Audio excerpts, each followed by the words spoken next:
nesse ritmo de festa, nós convidamos esse camarada muito querido nosso. Vem aqui, André. Eu nem preciso apresentar, né?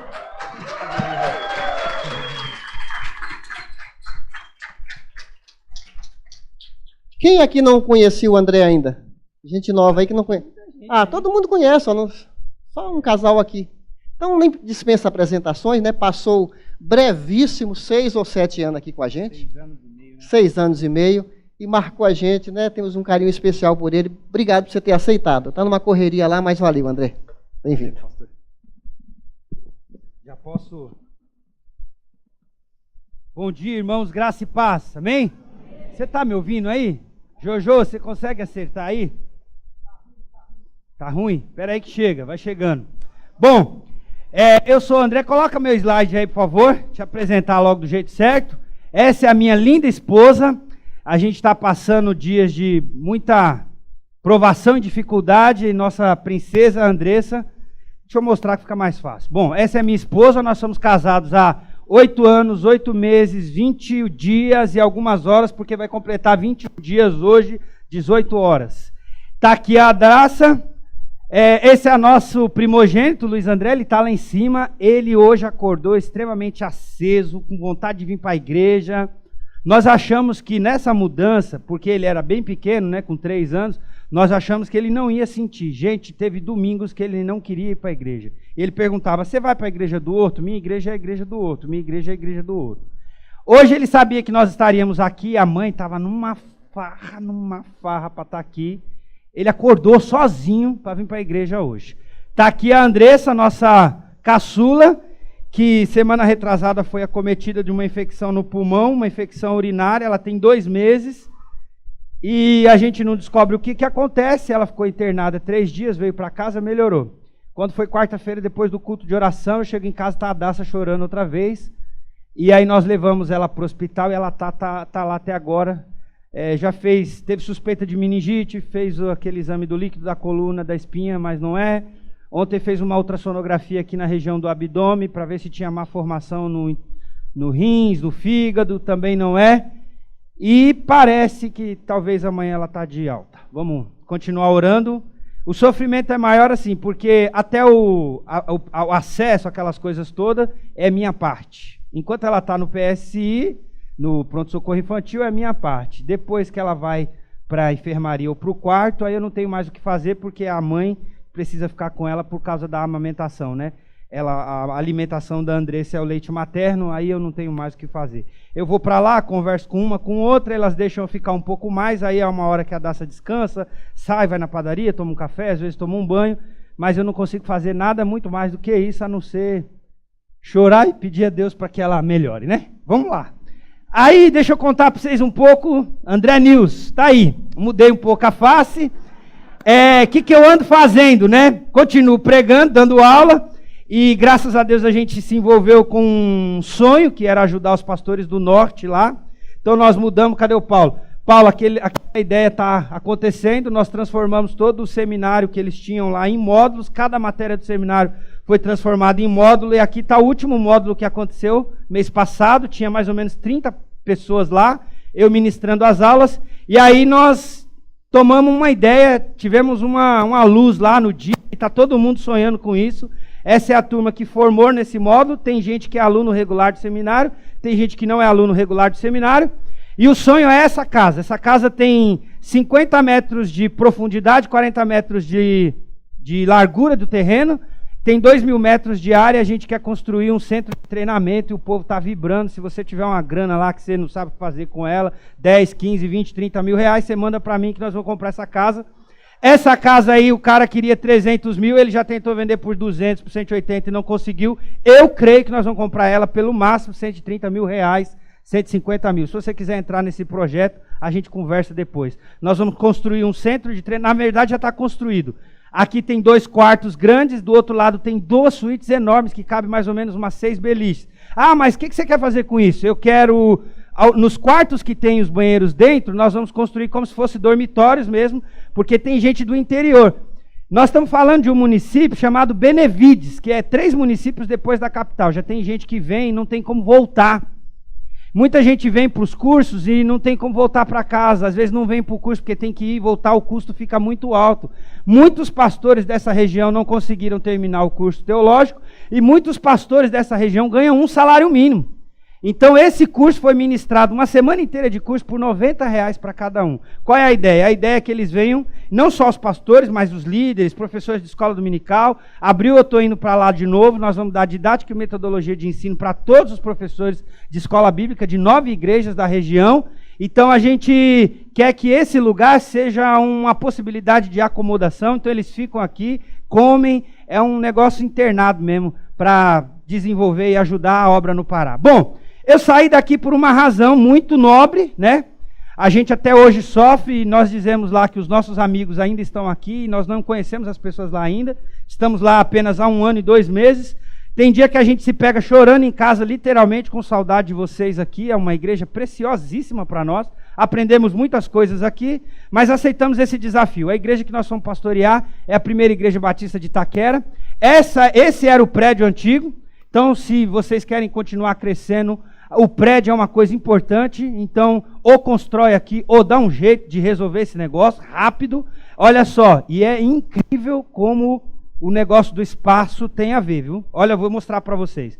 Esse aqui era o prédio antigo, esse prédio, a casa pastoral, foram dadas no negócio num valor de R$2 milhões, e nós assumimos uma dívida de R$1,5 milhão. Eu cheguei lá, tinham 37 parcelas pagas, faltavam 61, e nós já pagamos mais umas 14 para a honra e glória de Jesus. Esse é o prédio, era uma antiga escola de futebol.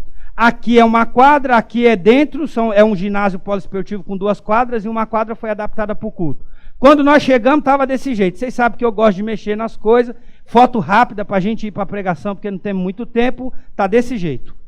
Esse aí hoje é a nossa realidade. Essa foto foi tirada de um culto da manhã, nós não tínhamos culto de manhã, copiamos o horto e implementamos um culto às 9 horas da manhã, implementamos série de mensagens igual nós trabalhamos aqui, e o resultado eu não sei o que é, Deus está mandando o povo lá.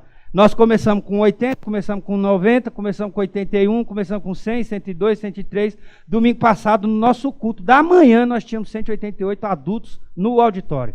Deus está fazendo os milagres dele lá, nós preteamos tudo o negócio, corintiano tudo aqui, ó, cinza, preto, e o palco aqui nós aumentamos 4,60 metros para um lado, 4,60 metros para o outro, fora a rampa de cadeirante, porque para eu emagrecer.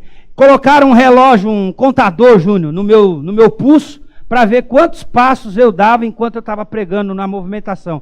Era equivalente a 5 quilômetros. 1 hora de pregação, porque lá quem manda sou eu, aleluia, então eu prego o tempo que eu quiser. Quem vai reclamar, reclama comigo. É brincadeira. Aí eles colocaram um negócio no meu pulso, deu 11 mil e poucos passos enquanto eu estava pregando, só para vocês terem uma ideia. Bom, essa foto foi de domingo passado à noite, olha isso. Nós recebemos de dezembro para cá, nós estamos em outubro, mais de 50 novas pessoas. E pasmem vocês, já estou recebendo a 2ª família da igreja do Ed René. Estamos lá votando para quebrar. Está aqui uma foto, essa foto foi de um culto noturno, culto de posse, nós estamos trabalhando muito lá para a honra e glória de Jesus. Bom, feliz aniversário, que Deus abençoe. O ano passado eu não estive aqui nessa data, mas hoje muito obrigado pela honra, pelo convite e pela alegria de poder participar desse momento tão extraordinário na vida dessa igreja. Queria convidar você a abrir a sua Bíblia.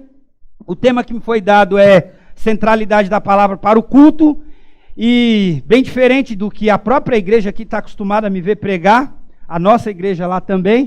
Hoje eu vou fazer uma mini teologia bíblica do culto no Novo Testamento.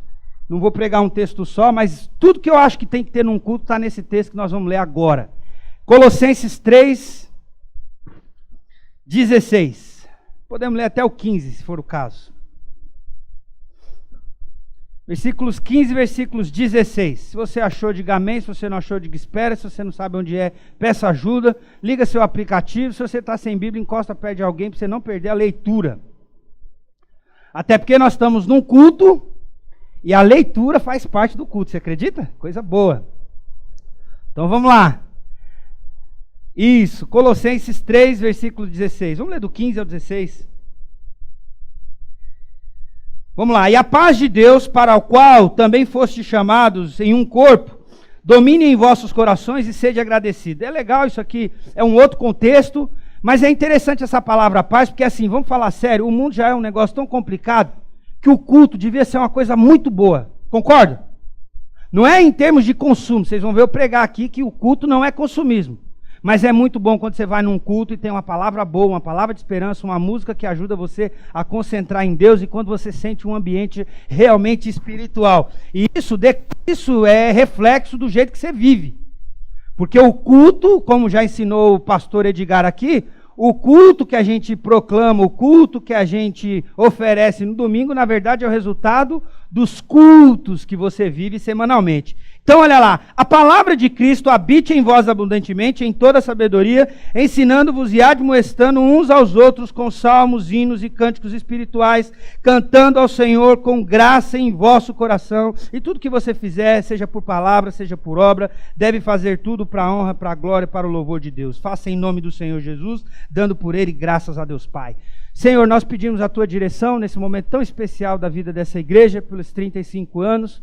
Obrigado por poder participar da história dessa igreja, de alguma maneira contribuir, e obrigado pela grata alegria de poder retornar aqui hoje, que o Senhor fale a nós através daquilo que foi estudado e preparado para esta manhã, em nome de Jesus, amém, graças a Deus. Vamos lá, bom, essa igreja é uma igreja espetacular, aqui eu aprendi muita coisa, sou muito grato a Deus pela história dessa igreja, a história construída até aqui, sou grato a Deus pela vida dos líderes e rogo a Deus para que mais frutos, muito mais frutos possam ser vivenciados nos próximos anos, e eu creio que uma igreja cheia do Espírito Santo, irmão, é um presente para a cidade, é uma igreja para o bairro, um presente para a nação, é um presente para o mundo inteiro. Eu espero que essa igreja, no seu aniversário, decida ser um presente para o Horto do IP, decida ser um presente para São Paulo, decida ser um presente para o Brasil, decida ser um presente para o mundo. Bom, vamos lá. Eu sei que existem várias formas de culto, mas hoje nós vamos nos concentrar no culto coletivo.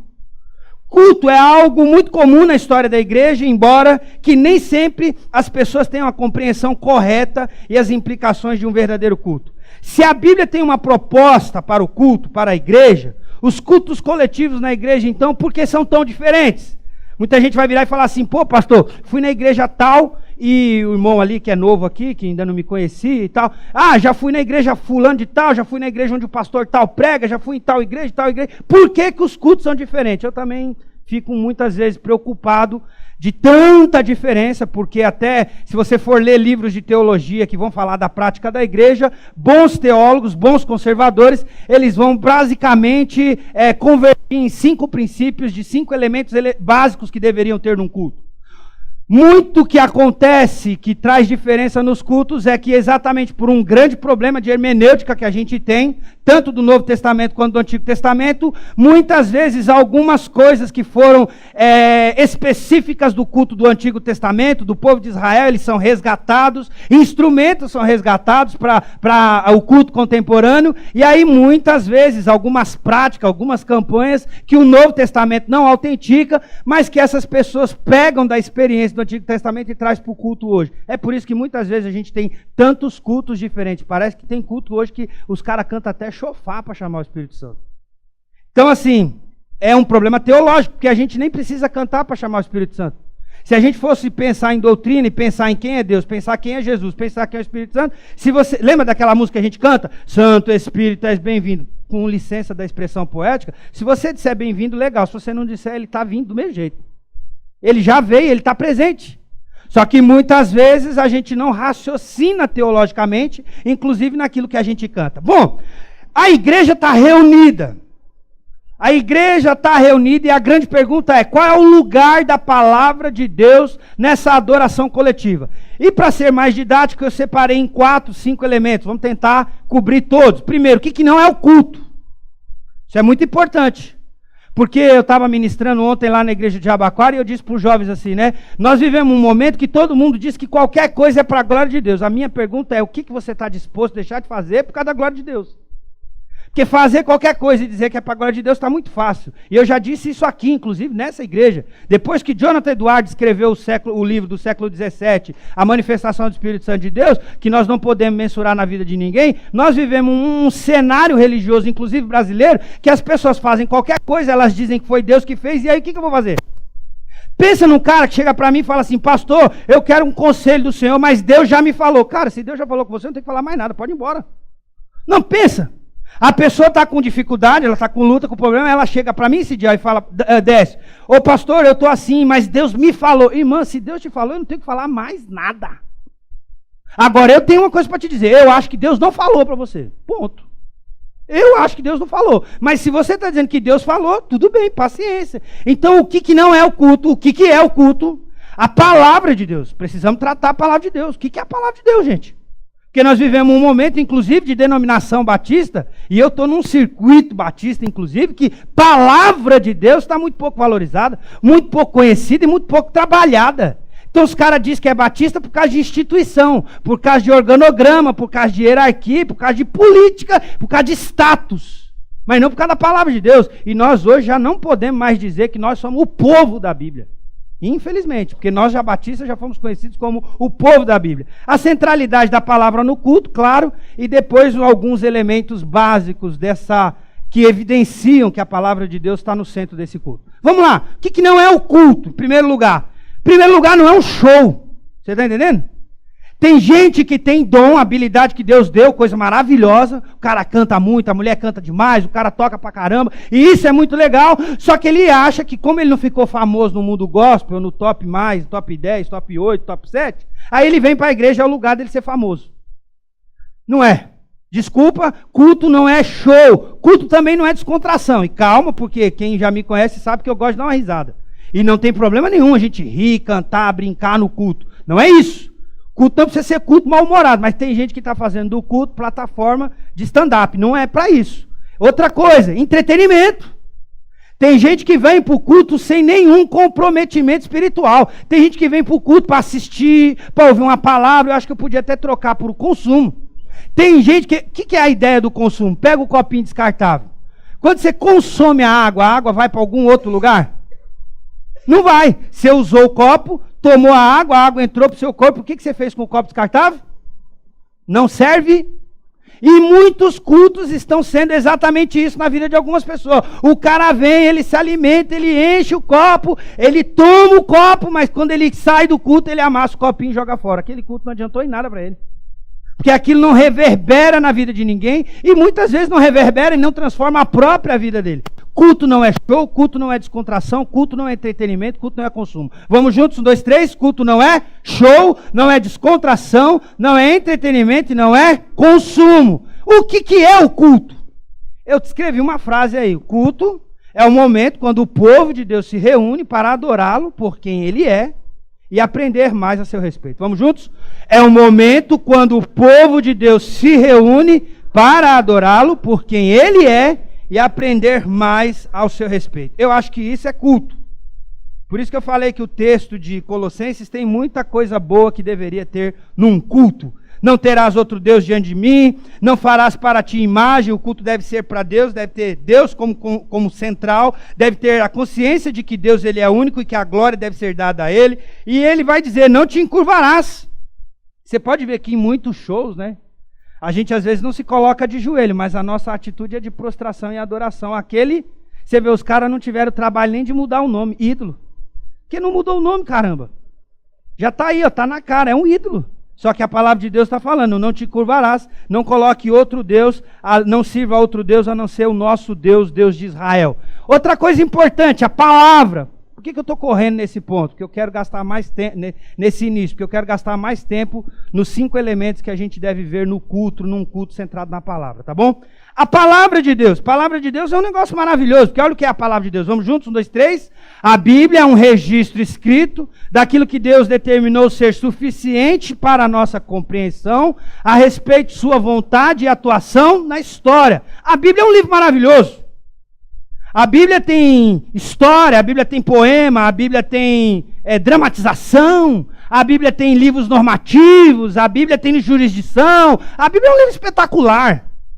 Só que, do mesmo jeito que a gente precisa de ferramentas naturais, apoios, livros, alguém que nos ajude para a interpretação da palavra de Deus, A gente também não pode esquecer que a Bíblia é um livro sobrenatural, porque é um livro com uma composição de aproximadamente 2000 anos, e que mesmo que depois de tantas e tantas e tantas traduções, mesmo passando por um crivo muito preciso de crítica textual, o índice de um erro, de uma troca de palavra, de coisa assim, é mínimo baixo de 7%, ou seja, o conteúdo guardado nessas escrituras é a palavra de Deus, é o poder de Deus, é a manifestação de Deus. Então nós deveríamos, como cristãos, estarmos preocupados com a palavra, voltados para a palavra, lendo a palavra. E eu vou dizer um negócio para vocês, nós lemos de tudo. Quer dizer, alguns nem lê mais nada. Que essa coisa desse Facebook, o Instagram e o WhatsApp agora, os caras gastam muito tempo e não lê mais nada.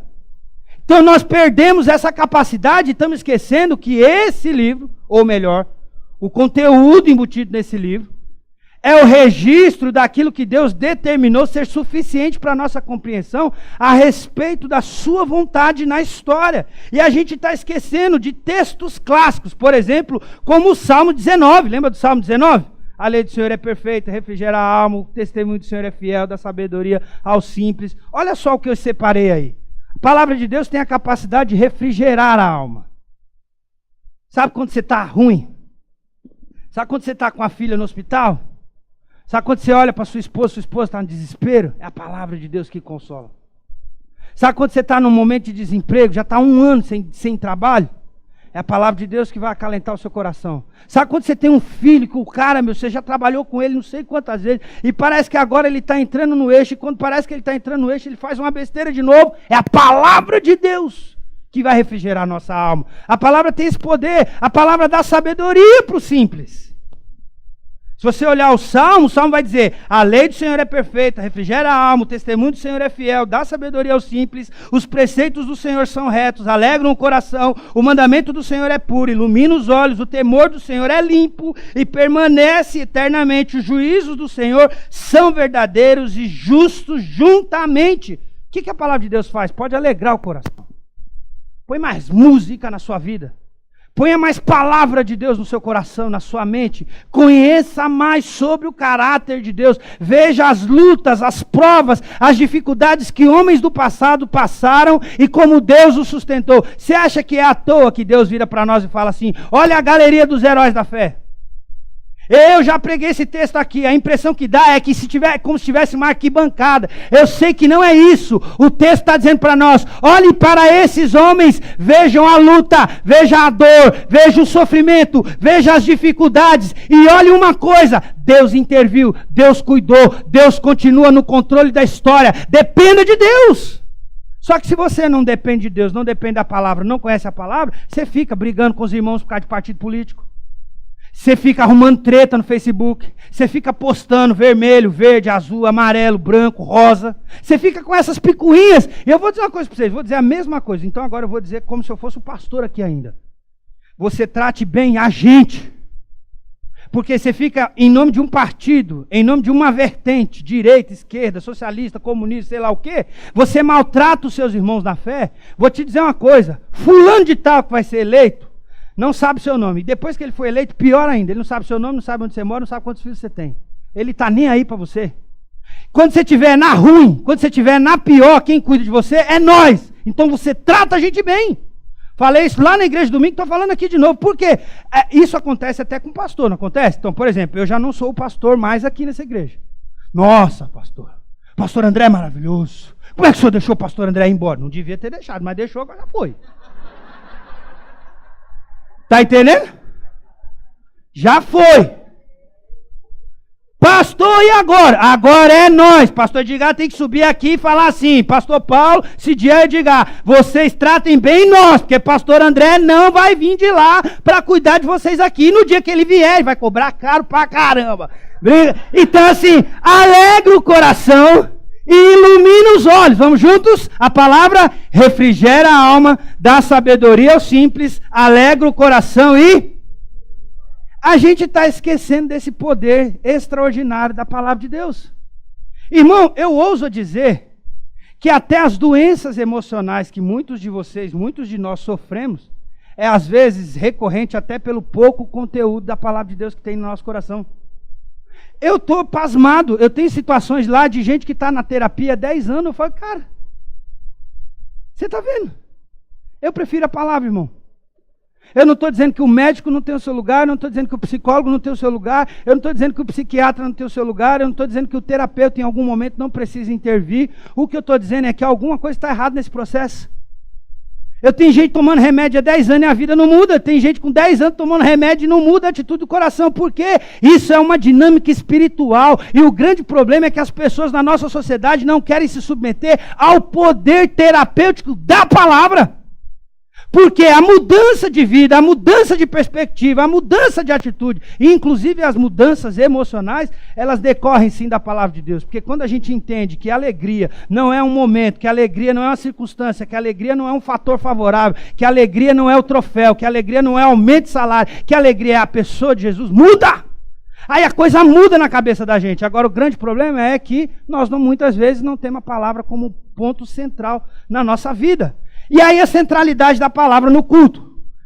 Eu tenho aquele texto, eu já me ensinei isso aqui, eu vou mostrar para vocês. Tira para mim o vídeo rapidinho. Qual é o objetivo da palavra? Lembra do texto? A gente conhece João 3,16 de cor, porque Deus amou o mundo de tal maneira que deu seu Filho unigênito para que Deus daquele que nele crê não pereça, mas tenha a vida eterna. Só que muitas vezes a gente não tem de cor. Você não sabe esse de cor? Mas a gente... Contei muito rápido?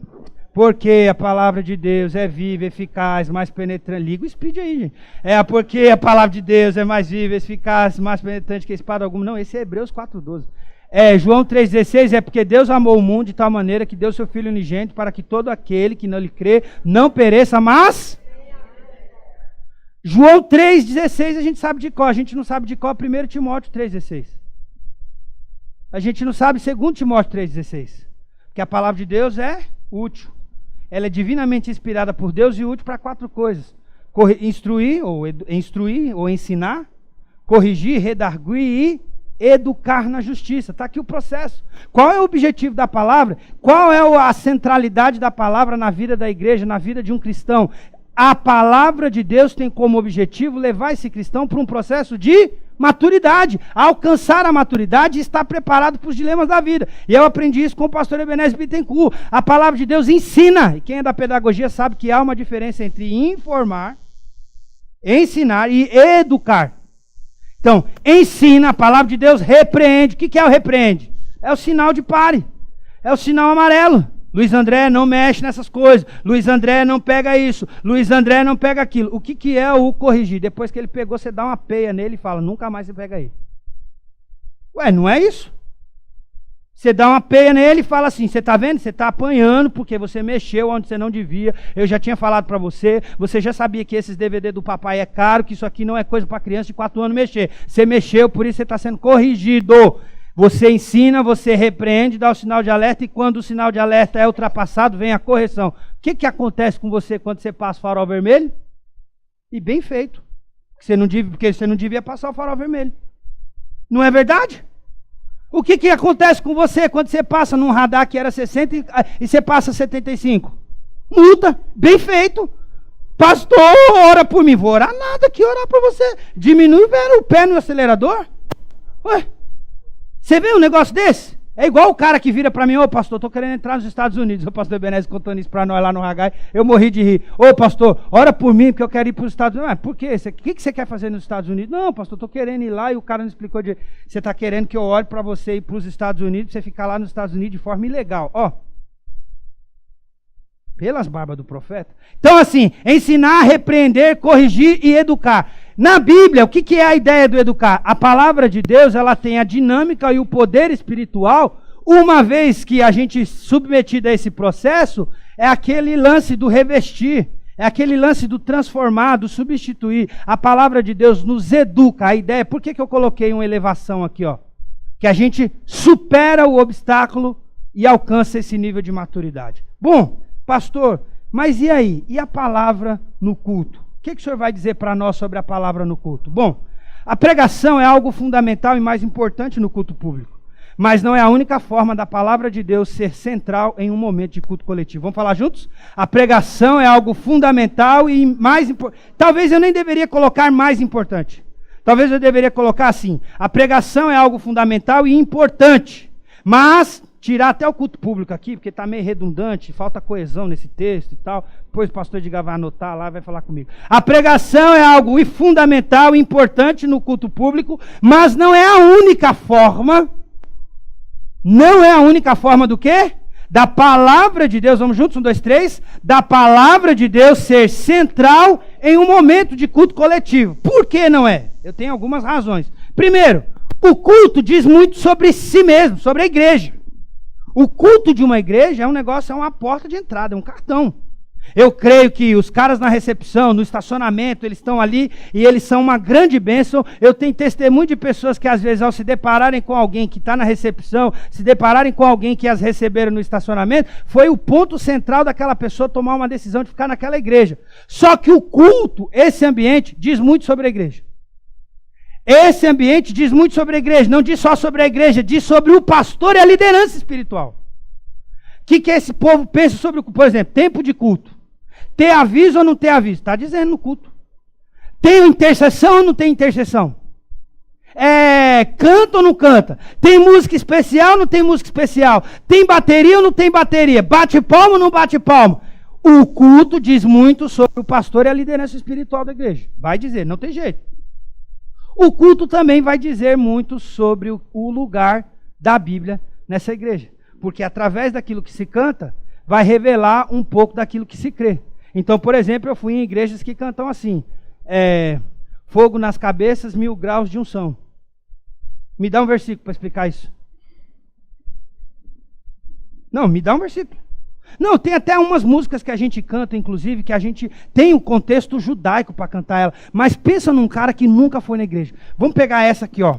Vamos imaginar o cara que está com casamento marcado, ele nunca foi na igreja, ele passa na porta da igreja. E aí nós estamos cantando assim, incendeia, Senhor, a tua noiva, incendeia. O cara fala, eu não casei, meu casamento está marcado, os caras já querem matar minha mulher. Vamos pensar nessa daqui, ó. Essa aqui, ó, essa aqui.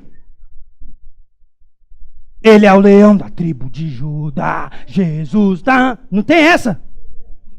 Aí nós cantamos, a Sandra dirigindo o louvor, leão, leão, uá, cantou o leão, o cara falou, tem um leão. Na cabeça do cara que não é da igreja, quem é o leão para ele? Imposto de renda. 2 leões, veio o pastor Edgar, ele preparou aquele sermão maravilhoso e ele resolveu pregar sobre o diabo, o leão que ruge buscando quem possa tragar. Aí o cara fala assim, tem 3 leões, qual vai entrar primeiro? Muitas vezes a gente canta um negócio que não tem nada a ver. Eu acho que não é a prática da nossa igreja aqui, mas pensa comigo, a gente canta um negócio que não tem nada a ver com a Bíblia. O culto diz muito sobre o lugar da Bíblia na vida dessa igreja. O que deveria acontecer num culto onde a palavra de Deus é central?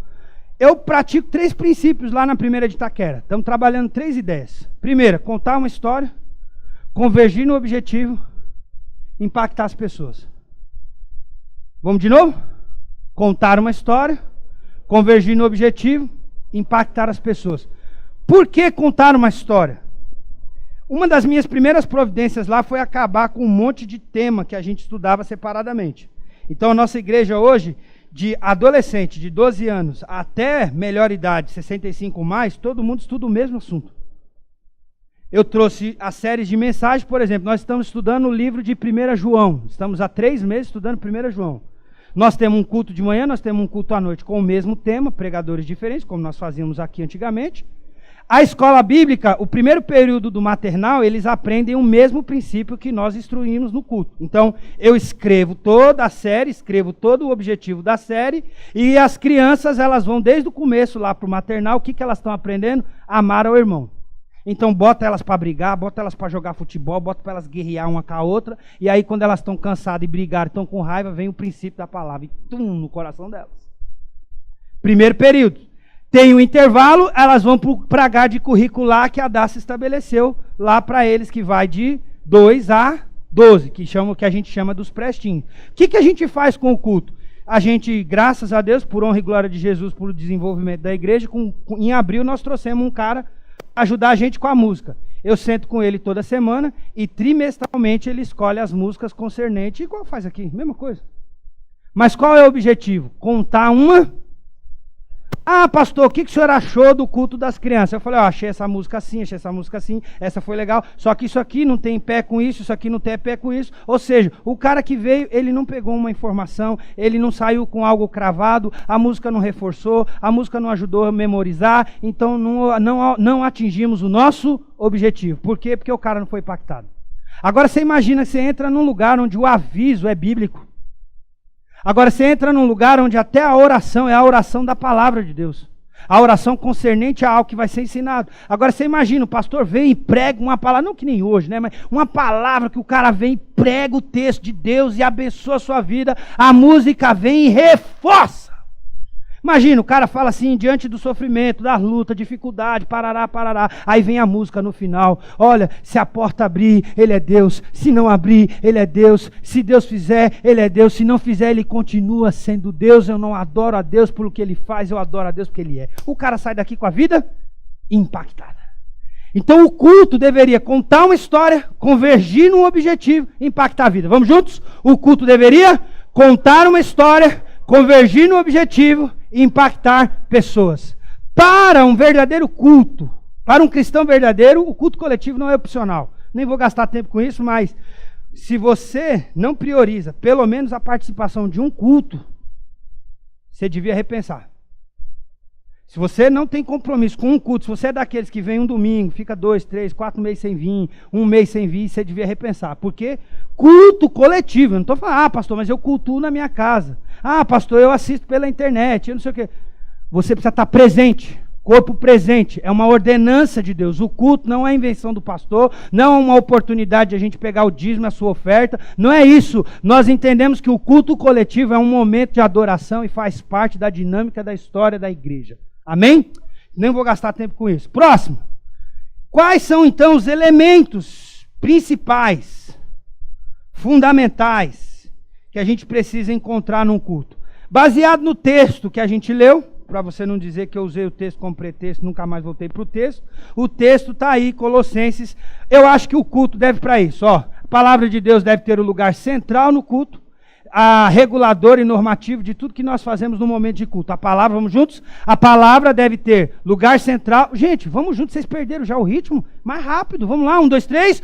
A palavra de Deus deve ter lugar central, regulador, normativo de tudo que nós fazemos no momento de culto. O que deve acontecer no culto? Vamos juntos, 1, 2, 3. Explicar e esclarecer verdades profundas da fé. O que mais deve acontecer no culto? Nós devemos dar orientações sobre como devemos viver e agir como cristão. Cara, a palavra de Deus, o culto pregado deve desafiar você a ser uma pessoa melhor. Você nunca entra e sai igual no culto. Nunca. Mas você vem no culto e você sai tremendamente confortável. Ou seja, a palavra de Deus não desafiou você a ser um marido melhor, ser uma esposa melhor, ser um crente melhor, ser um advogado melhor, ser uma dona de casa melhor, ser um jovem melhor, um profissional melhor, um patrão melhor. Alguma coisa tem errado aí, ou com você ou com quem pregou. Porque a palavra de Deus deve dar orientação, santidade, falar a verdade, viver em amor, amar os irmãos, não falar mal, não fritar pastor, não fritar filho de pastor, ser gente de Deus, gente que abençoa. Onde a gente encontra essas recomendações, essas orientações? Na palavra de Deus. Vamos lá? A palavra deve fazer o quê no momento de culto na igreja? Edificar a igreja, levar pessoas à fé. Que mais? Fortalecer a fé. Tessalonicenses. Se tem gente desanimada, se tem gente sem consolo, vamos animar, vamos consolar. Se tem gente preocupada, vamos ajudar essa pessoa a diminuir a sua preocupação. Consolar e animar os que estão em dificuldade. Vamos juntos, 1, 2, 3. Consolar e animar os que estão em dificuldades. Tirar pessoas da onde? Hoje, lá na igreja, nós estamos entrando no capítulo 5 de 1 João para encerrar. Nós encerramos no final desse mês, próximo domingo. E hoje você vai se entregar a Jesus ou vai continuar na insensatez? Você vai entregar a sua vida para Jesus? Vai se render ao Evangelho? Vai admitir a necessidade de compreender o Evangelho? Ou vai continuar na inércia? O culto tem esse objetivo de desafiar as pessoas a sair do seu estado de acomodação e a ir para um estado mais elevado, inclusive em termos de espiritualidade. Bom, quais são os elementos centrais no culto? Tem que acabar, não tem? Que horas são? Então vamos lá, 5 elementos centrais no culto. Primeiro, vamos juntos? Lendo a palavra. 5 elementos. Se você pegar a McDever, se você pegar a Igreja com Propósito, se você pegar o Marcos Granconato, que escreveu um livro dessa grossura sobre a prática da igreja, se você ler Reformadores, se você ler Calvino nas Institutas sobre culto, se você ver a Confissão de Westminster, eles vão convergir nesses 5 pontos que eu coloquei aqui para você. Eu não dei crédito a nenhum, porque todo mundo fala a mesma coisa em todos os livros que eles escrevem. Então eu também vou falar e está tudo certo. Vamos lá? Primeiro deles, lendo a palavra. Segundo, orando a palavra. Terceiro, cantando a palavra. Quarto, visualizando a palavra, pregando a palavra. Um culto onde a palavra de Deus ela é central, onde a centralidade da palavra domina o culto. Esse culto vai fazer o quê? A gente lê a palavra de Deus em que sentido? Uma das declarações de fé, uma das declarações de valor dessa igreja é que nós valorizamos a palavra. Qual é a raiz central da igreja? Uma igreja arraigada na palavra. E quando eu falo de ler a palavra de Deus, é ler mesmo. Nós lá temos uma leitura pública, que a gente chama. Então nós cantamos a primeira música, tem a parte de boas-vindas, e aí vem uma leitura congregacional, sem nenhuma explicação. Simplesmente para dizer para as pessoas que nós valorizamos a leitura da palavra de Deus. Pastor, mas só leitura por leitura? Irmão, esse livro é espiritual. É um livro humano, é um livro gramatical, pode ser lido em português, mas é o livro de Deus. E eu creio que um versículo pode mudar a vida de uma pessoa. Então nós lemos a palavra de Deus no culto. Pastor, mas é qualquer leitura? Aí é claro que não. Lembra? O culto deve contar uma história, deve convergir num objetivo para impactar as pessoas. Como é que a gente pode impactar as pessoas? O culto foi planejado. Então a leitura pública, ela é uma leitura que vai condizer com o que vai ser cantado e, é claro, vai convergir com aquilo que eu vou pregar. Às vezes a leitura pública é o próprio texto que será pregado para, no intuito, na intenção, como diz o Hendricks, repetir e ruminar na cabeça do povo. Oração no culto. E aí não é só a oração de ordenança, mas é os tipos de oração que deveria ter no culto. O próprio texto vai falar, orando com súplica, orando com gratidão, orando com intercessão. Então, por exemplo, no culto da manhã a gente não tem, porque o culto da manhã é mais curto, mas o culto da noite nós temos um período de intercessão. Por quê? Você gosta, pastor, de orar lá? Eu falo, tem dia que eu nem estou com cabeça para orar. E aí eu peço para alguém que talvez esteja numa condição melhor emocional do que eu para orar. Por quê? Porque a intercessão faz parte do momento de culto. Cantando a palavra, que é uma coisa, né? Estamos todos congregados aqui. Como é que é? Certamente abençoados por Deus. Quando a gente canta a palavra, quão amáveis são, Senhor, os seus tabernáculos, Senhor dos exércitos. A minha alma suspira e desvanece pelos teus átrios. A gente canta uma música que ela tem uma licença poética, segura na mão de Deus. Ninguém segura na mão de Deus, mas qual é a ideia? Segura na mão de Deus e se as águas do mar da vida vierem te afogar. Irmãos, eu estou num momento que eu preciso segurar na mão de Deus. Os irmãos não imaginam como eu chorei, como eu sofri. Os caras tentaram mais de 10 acessos na Andressa. Foram conseguir um no pé, na madrugada, 4 horas da manhã. O que eu tenho que fazer nessa hora? Segura nas mãos de Deus e vai. Canta a palavra de Deus, canta as músicas que vão te relembrar, visualizando a palavra. Isso aqui tem muito a ver com ordenanças. Por que a gente batiza? Por que a gente celebra a ceia? É uma maneira de dramatizar, entre aspas, as próprias escrituras, a própria ordenação da palavra de Deus. E claro, pregando a palavra. Vamos lá, para a gente encerrar? Lendo a palavra de Deus no culto. E aí eu tenho um versículo simplesmente para ajudar, com o intuito de valorizar. O texto de Timóteo vai dizer: persistes em ler, exortar e ensinar até que eu vá. Vamos juntos? Persistes em ler, exortar e ensinar até que eu vá. Pode ser de um texto correlato ao texto que será ensinado, pode ser de um texto que será ensinado na pregação. Orando a palavra de Deus, isso é muito importante. Que há todo tipo de oração, né? E até a oração num culto revela a própria teologia, o próprio lugar da palavra de Deus naquele culto. Então eu aprendi com o pastor de Belo Horizonte, né? O cara chega no culto e fala assim: pastor, eu decreto, eu não aceito isso na minha vida, eu estou orando aqui, Deus, eu declaro. O cara não sabe quem ele é, ele não sabe quem Deus é. Ele não sabe quem ele é, ele não sabe quem Deus é. Primeiro, ele não sabe que ele é uma criatura. E segundo, ele não sabe que Deus é que manda nele, não é ele que manda em Deus. E eu achei muito legal. Ele falou, você decreta? Então vá para casa, decreta ao seu cachorro e fala para ele assim, em vez de au, faça mimi, cachorro. Vá para casa e diga, em vez de au, mimi, vai lá e decreta para o seu cachorro que eu quero ver. E aí ele, para arrebentar de uma vez, ele falou, o que é pior, eu acho muito engraçado esses caras que chegam na igreja querendo orar e decretar. Vai em casa, declare para sua mulher, declare para sua mulher, faça, eu declaro que você faça o café agora. Eu quero ver ela fazer o café agora. Eu declaro que você passe minha roupa agora. Vai. Quero ver o que vai acontecer. Eu ia falar uma coisa aqui, o negócio vai fechar lá, o tempo vai fechar naquela casa. Então, orando a palavra de Deus. Orando a palavra de Deus. Porque olha só, não, é engraçado, mas olha o texto de Coríntios. Vamos ler juntos?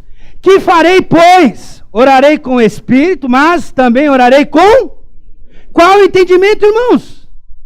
A oração do Pai Nosso, Senhor, seja feita o quê? Não é a minha vontade, irmãos. Às vezes Deus se agrada, às vezes Deus intervém, às vezes Deus derrama uma graça extra e a nossa oração é atendida. Os teólogos de plantão que se viram para explicar. Mas a verdade é que às vezes nós oramos, às vezes Deus manifesta uma graça extra, às vezes Deus intervém e Deus atende a oração. A gente até canta. Deus atende a oração e escuta a petição. Tua fé, Jesus, contemplará. Pum! O ponto é que, olha lá, nós devemos orar com entendimento, nós devemos cantar com espírito, mas também cantar com entendimento. O grande problema é que muitas vezes, inclusive no culto, a nossa oração não revela nosso conhecimento sobre Deus. Ou às vezes a nossa oração não é coerente ao conhecimento que nós estamos obtendo sobre Deus.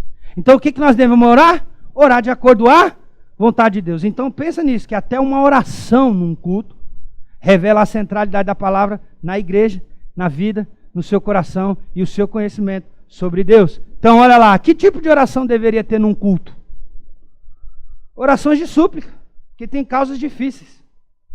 Eu não tive coragem de postar no Facebook, mas minha esposa colocou em alguns grupos e gente por todo lugar que conhece a gente, nessa semana intensificaram em súplicas pela nossa filha.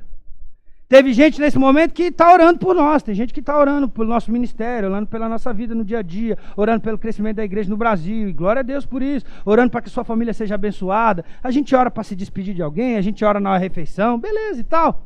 Mas no culto deveria ter também intercessão, até porque todo culto, toda igreja no Brasil, todo momento que a gente se reúne, se eu perguntar aqui, com certeza tem alguém aqui em uma situação de dificuldade, de dor, de constrangimento, de luta, talvez de luto, de choro e de extrema necessidade. E muitas vezes eu não consigo resolver o seu problema, mas eu consigo colocar você diante do Senhor em oração. O que deveria ter no culto? Um momento de Outra coisa, deveria ter a atitude de oração de... Porque também a gente só pede misericórdia. A gente só sabe pedir. Muita gente não sabe agradecer. E mesmo você que esteja numa situação muito ruim, você devia agradecer. Porque mesmo que você fale assim, eu não tenho nada para agradecer. Você tem sim, porque você podia estar morto. Ponto. Se você está vivo, você já tem motivo para agradecer. Está rindo, mas não é verdade? Não é verdade? O camarada aqui parece que não fica velho. Agora resolveu usar umas camisas bonitas, coloridas igual as minhas. Foi eu ir embora e ele abriu as asinhas. Bonito. Então assim, olha lá. Oração de gratidão. Oração de gratidão, você está entendendo? Oração de gratidão, porque agradecer a bondade de Deus. Ah, tá tudo ruim, pastor, mas agradeça porque Deus manifestou amor, Deus está preservando você em vida e Deus já prometeu que lá no céu será melhor. Pelo amor de Deus, tem uma visão espiritual, tem uma visão de futuro bíblica das coisas. Pastor, o que será desse país? Pastor, o que vai ser se fulano ganhar para presidente? Se ciclano ganhar para presidente? Vai ser para você a mesma coisa, porque o seu Deus é refúgio. Salmo 90, Deus é o meu refúgio. Irmão, pode ser candidato A, candidato B. Eu acho que um dos dois vai ser pior. Mas quem cuida de mim é Deus. E tem gente que parece que depende mais de partido político do que de Deus. Então, agradeça a Deus pela manifestação dele na sua vida. Cantando a palavra. Vamos acabar porque o relógio já foi. Cantando a palavra. Vamos juntos, 1, 2, 3. Cantando a palavra. Onde eu escrevi? O texto vai dizer hinos e cânticos espirituais. Eu coloquei aqui, ó, falando entre vós com salmos, hinos e cânticos espirituais, cantando, salmodiando ao vosso Deus. O que nós devíamos cantar na igreja? A palavra de Deus edifica a igreja e a música nos ajuda a rememorar. Vamos juntos, 1, 2, 3? A palavra de Deus edifica a igreja e a música nos ajuda a rememorar a palavra, que rapidamente nós esquecemos. Vamos juntos, 1, 2, 3? A memorização através da música é eficaz, prazerosa. Exemplinho rápido aqui, ó. Luiz André, hermenêutica. Lá nós criamos uma escola para ensinar os líderes e professores e outros pastores que são membros, igual tem aqui o portal, só que lá eu chamei para mim a prerrogativa de dar aula, porque nós estamos assim, teologicamente nós precisávamos evoluir muito.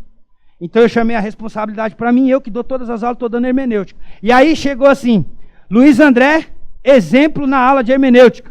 Não tem uma música que canta aqui nessa igreja, forte e corajoso como Sansão, amigo de Deus como Abraão, muito inteligente como Salomão. Qual é a frase que vem agora? Você pode ser o que quiser, o quê? Meu irmão, vou te falar um negócio. Um dia nós estamos no carro, saímos da escola, pego ele, pastor Edgar, viro para ele, pede um negócio, ele queria um Kinder Ovo. Caro pra caramba. Na loja de doce já é muito caro. Você imagina no mercado da esquina da frente do colégio, super faturado. Eu disse para ele, não pode. Ele falou, pai, eu posso sim, eu posso o que eu quiser. Cara, na mesma hora me deu vontade de virar o safanão nele. Aí eu calmei, porque a irmã Sandra já disse que nós temos que acalmar o espírito e nós temos que esperar a nossa ira baixar para depois nós conversarmos. Aí eu obedeci. Falei, Luiz André, elabore, explique mais. O que é isso? Não, pai, eu aprendi na igreja. Falei, o quê? Sim, posso ser o que eu quiser, aprendi na igreja. Me explica mais. A música, pai. Forte, corajoso como Sansão, amigo de Deus como Abraão. Eu sou corajoso, eu sou forte e eu posso ser o que eu quiser, porque eu tenho fé. Nós estamos estudando a história de Davi. Tem um moleque na escola onde ele estuda que chama Guilherme. Esse moleque apurrinha o Luiz André, apurrinha o Luiz André. Outro dia o Luiz André chegou, ele bateu no Luiz André. Aí teve um dia que eu não aguentei, eu falei, ó, quando o menino chegar perto de você, você empurra ele, não bate nele, empurra ele. E chama a professora. Eu cheguei na escola e fui reclamar, porque o Luiz André chega constantemente reclamando desse menino e eu... Aí o Luiz André assistiu Davi, nós estamos estudando a história de Davi e tal. Calma.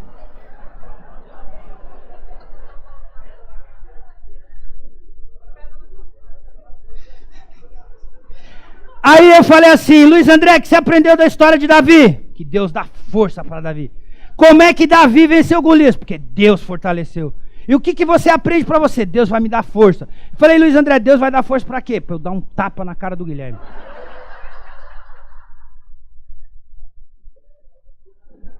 Vamos juntos? A memorização através da música é eficaz, prazerosa aí. Nós cantamos uma música com o Luiz André que diz assim... aqui, ali e acolá, aqui, ali e acolá, Deus está em todo lugar, aqui, ali e acolá. Deus é Espírito, a Bíblia diz, Deus está em todo lugar, aqui, ali e acolá. Um dia nós estamos nós dois no carro, porque frequentemente está só eu e ele no carro, e estava escuro, nosso carro é muito preto, nós compramos um carro que já veio todo insufilmado, protegido. Aí ele virou e falou, pai, está muito escuro, eu estou com medo. Eu falei, Luiz André, mas Deus está aqui. Aí ele falou assim, pai, mas eu não estou vendo. Você lembra da música? Aí ele, é mesmo, pai. Deus está aqui, então eu não preciso ter medo. Ele animou de novo e corajoso, ele foi adiante. A música pode fazer a gente lembrar de grandes verdades bíblicas. A gente pode visualizar a palavra através de batismo, tomando o pão, dando graças. Aquele simbolismo, a ceia, é uma forma de nós expressarmos, dramatizarmos as escrituras para aquelas pessoas que estão no culto. Vamos juntos? As ordenanças são apresentações dramatizadas do Evangelho, são cenas que representam realidades espirituais do Evangelho. E por último, pregando a palavra. O texto vai dizer que pregues a palavra, instes em tempo e fora de tempo, redarguas, repreendas, exorta com toda a longanimidade e doutrina. Marcos Granconato, no seu livro, ele disse um negócio muito interessante. Eu creio que foi baseado no John Stott, que o John Stott tem essa perspectiva que o culto é o principal ambiente de doutrinamento e de aconselhamento da igreja. E ele vai dizer assim, na pregação as ovelhas são buscadas. Vamos juntos? 1, 2, 3. Na pregação, as ovelhas são buscadas, curadas e alimentadas, enquanto os lobos são feridos, assustados e afugentados. O valor básico a ser protegido no campo da adoração é o direito de Deus de determinar o modo como deve ser cultuado. Que na nossa adoração, que nos nossos encontros coletivos haja mais leitura da palavra, mais orações bíblicas e coerentes com aquilo que está registrado nas Escrituras. Que a gente cante verdades bíblicas que nos ajudem a lembrar da verdade de Deus para a nossa vida. Que nas nossas práticas, que no cumprimento das nossas ordenanças, as pessoas vejam o nosso temor e a nossa observância à palavra de Deus, e que nós, e que os pastores, inclusive dessa igreja, estejam cada vez mais empenhados, como sempre fizeram, em pregar a palavra de Deus em todo o tempo, porque a palavra de Deus é divinamente inspirada, útil para o ensino, útil para a correção, para a repreensão e útil para nos transformar e nos educar na justiça. Que haja em nós muito de Deus, que haja em nós e que haja em nosso culto muita sabedoria, que haja muita palavra, que haja muito ensino, muita correção, que haja muito dos salmos, que haja muitos cânticos espirituais e que haja muito da graça de Deus em todos os nossos corações. Em nome de Jesus, amém.